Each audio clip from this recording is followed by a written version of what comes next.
Professor Dong Soo-yoon, President of Yonsei University, Professor Samuel Pang, Director of the Institute of African Studies, Excellency Ban Ki-moon, former Secretary General of the United Nations, faculty, students, and staff, distinguished ladies and gentlemen. First, I would like to thank you for the tremendous honor you have bestowed on me and my country with the award of this honorary doctorate.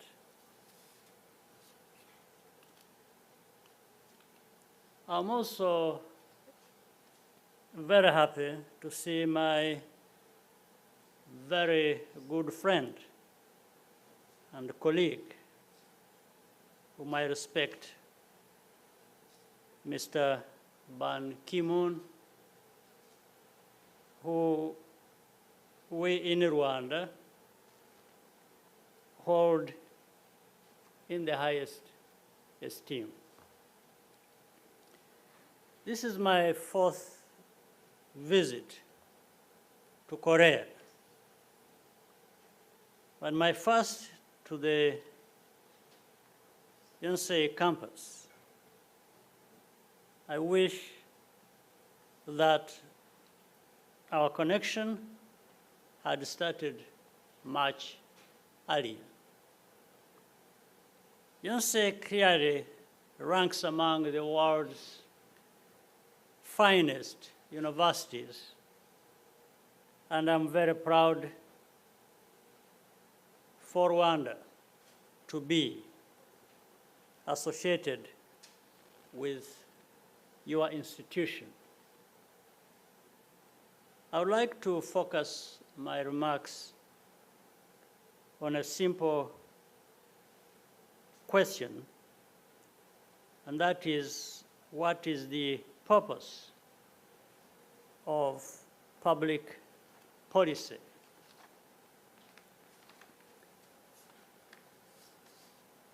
Let me put it succinctly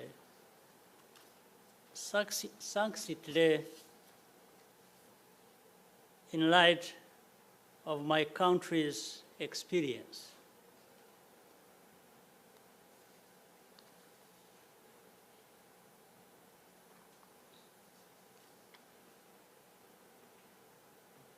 The purpose of public policy is to make our citizens safe,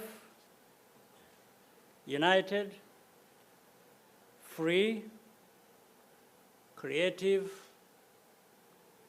and prosperous, more or less in that order.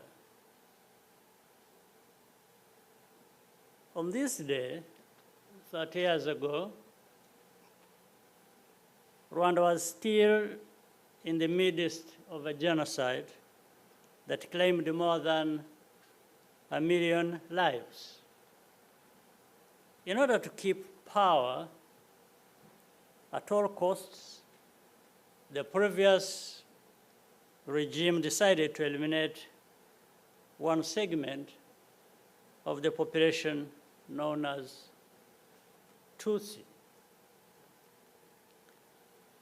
The forces of the Rwandan Patriotic Front, which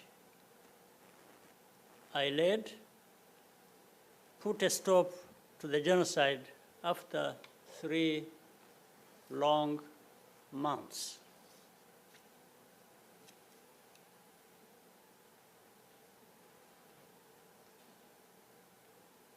We inherited a country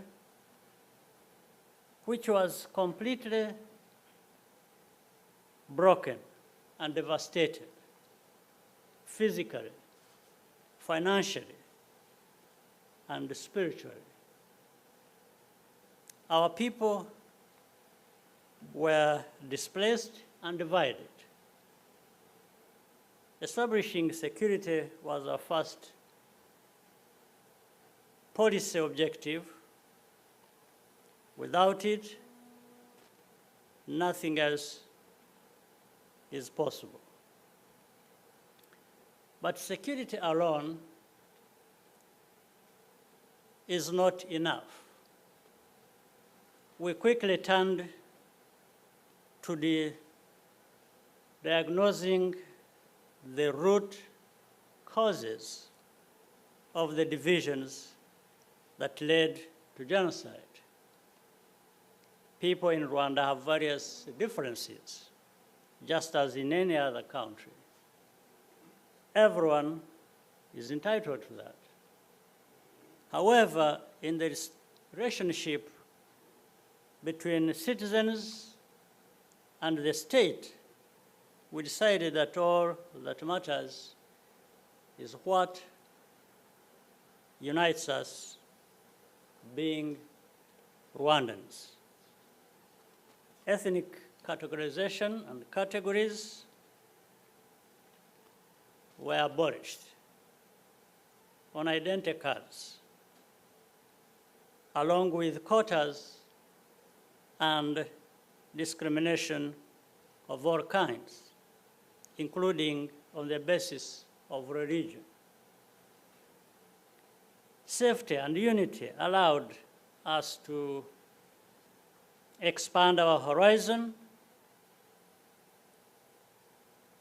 into the future. But our country was still very poor. Achieving real prosperity requires mindsets of truth-seeking, critical thinking, and creativity. A country also needs to secure the freedom to set its own path, despite the pressures and hypocrisies from the international system, especially for small and medium-sized nations. We decided to focus on instilling these virtues in our young people as a strategy for national transformation.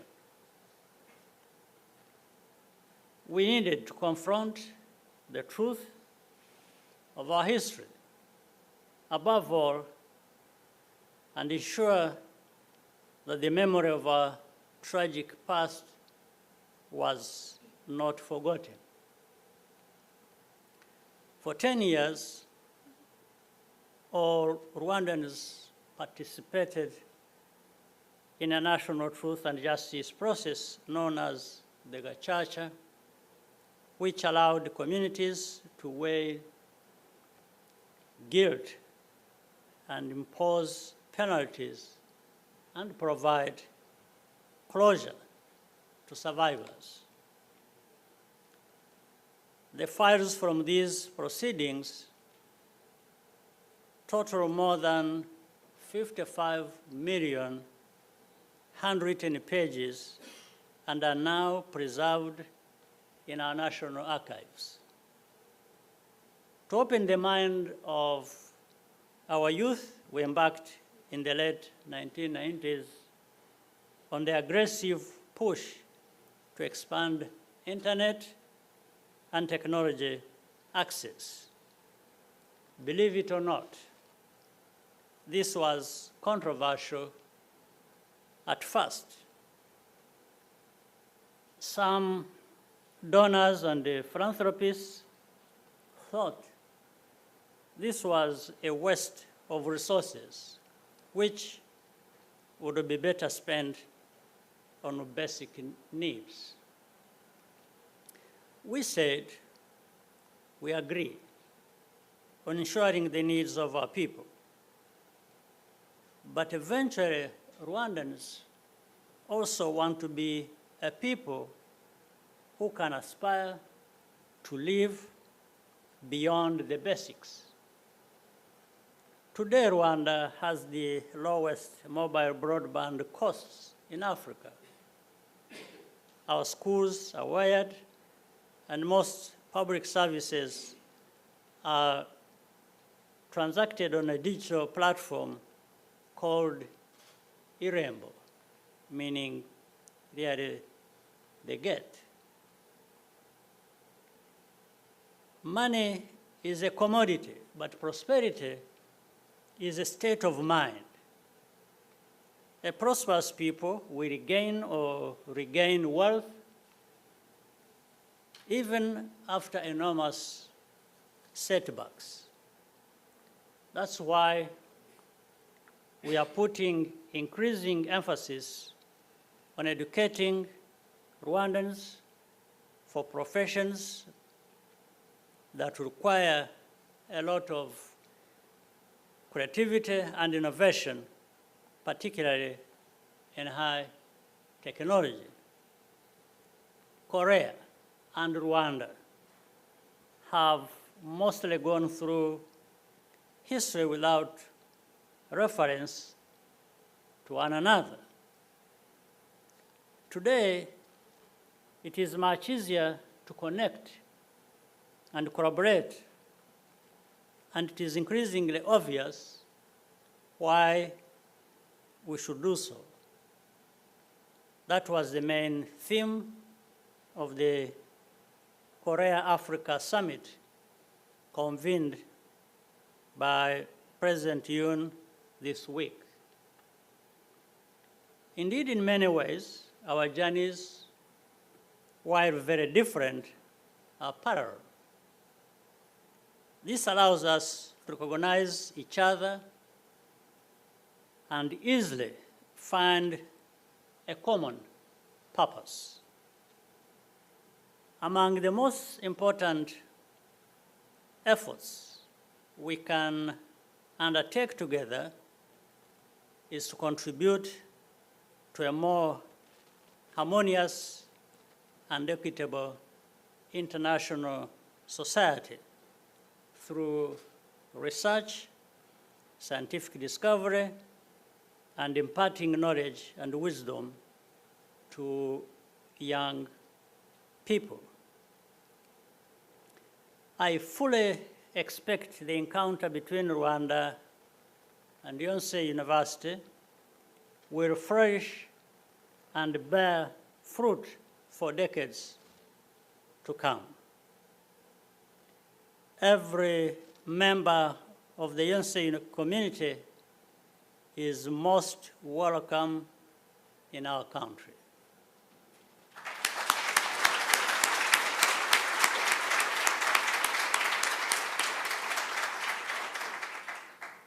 Before I close, I wish to go back to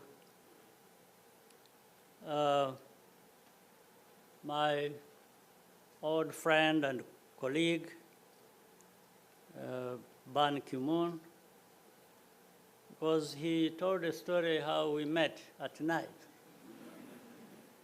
There is a detail he actually left out.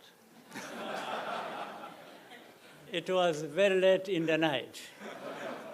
In fact, it was morning because we met between 1 and 2 a.m. Yeah, he had to continue the journey. He was on a trip across many parts of Africa, campaigning for the Secretary General position. And I had delayed him. I was away in the countryside. So I had to make sure I see him when I came back, and that was very late. So sorry for keeping you very late. But of course, I had the honor and the pleasure of working with the Secretary General when he was there at the time of the UN. And in fact, he appointed me sometime in the course of his first term as the co-chair of MDGs.